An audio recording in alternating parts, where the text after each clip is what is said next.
വലിയ അന്വേഷണം നടത്തുന്നുണ്ട്. കൂടാതെ തന്നെ SITയും ഈ ഹൈക്കോടതി അടക്കം പരാമർശിച്ചിരുന്നു ഇതൊരു പ്രത്യേക തരത്തിലുള്ള കേസാണ്. അതുകൊണ്ട് തന്നെ ജാമ്യം ലഭിക്കുന്നതിലല്ല കാര്യം. ഇതിന്റെ അവസാനം ഈ കുറ്റപത്രം സമർപ്പിക്കുമ്പോൾ ഒരു പഴുതുമടക്കാതെ ഈ പ്രതികളെയൊക്കെ അകത്താക്കാനുള്ള നീക്കത്തിലാണ് SIT എന്ന് ആ ഒരു പരാമർശം SITക്ക് അനുകൂലമായ ഒരു പരാമർശം ഹൈക്കോടതിയിൽ നിന്നടക്കം ഉണ്ടായിരുന്നു. SITയും അതേ ഒരു നീക്കത്തിലേക്ക് തന്നെയാണ്.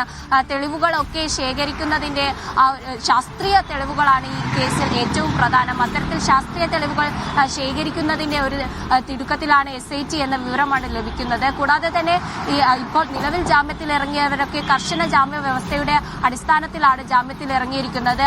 പക്ഷേ ഇവർ ജാമ്യത്തിലിറങ്ങുന്നത് പോറ്റി അടക്കമുള്ള പ്രധാന പ്രതി അടക്കമുള്ളവർ ജാമ്യത്തിലിറങ്ങിയത് SITക്ക് ആശങ്ക തന്നെയാണ് സൃഷ്ടിച്ചിരിക്കുന്നത്. കൂടാതെ തന്നെ ഇത് കേസിനെ ഏതെങ്കിലും രീതിയിൽ ബാധിക്കുമോ എന്ന തരത്തിലുമൊക്കെ ശാസ്ത്രീയ തെളിവുകളാണ് ഈ കേസിനെ സംബന്ധിച്ചിടത്തോളം ഏറ്റവും പ്രധാനപ്പെട്ടത്. എന്നാൽ പ്രധാന പ്രതികളൊക്കെ ജാമ്യത്തിലിറങ്ങിയ ഒരു സാഹചര്യം ആശങ്ക ഉളവാക്കുന്നത് തന്നെയാണ്. സമാനമായിട്ട് EDയുടെ അന്വേഷണം നടക്കുന്നുണ്ട്. സാമ്പത്തിക ക്രമക്കേടുകളിൽ അടക്കം നടക്കുന്നുണ്ട്. ആ അന്വേഷണവും സമാനമായി SITയെ ബാധിക്കുമോ എന്ന തരത്തിലും ആശങ്കയുണ്ട്. നിലവിൽ ഇന്ന് ഉണ്ണികൃഷ്ണൻ പോറ്റിയെ ED ചോദ്യം ചെയ്യലിനായി നോട്ടീസ് നൽകാനുള്ള എല്ലാ സാധ്യതയുമുണ്ട്. ജൽസി, ദിവ്യ.